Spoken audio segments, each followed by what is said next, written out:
நான் என் தாய் மதத்தையும் நான் என் தாய் மொழியையும் மதிக்கக்கூடிய ஓர் இந்து குடிமகன் தொடர்ந்து இந்து மதத்திற்கு எதிராக செயல்படும் எந்த கட்சியையும் எந்த அமைப்பையும் ஆதரிக்க மாட்டேன். 100க்கும் மேற்பட்ட கோவில்களை இடித்த இந்து கடவுள்களை இழிவாக பேசிய இந்து மத நம்பிக்கைகளை கொச்சைப்படுத்திய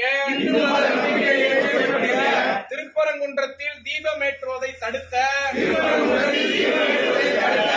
இந்து விரோத திமுகவிற்கு ஓட்டு போட மாட்டேன் என என் குலதெய்வம் மீது சத்தியம் செய்கிறேன். வெற்றிவேல் முருகனுக்கு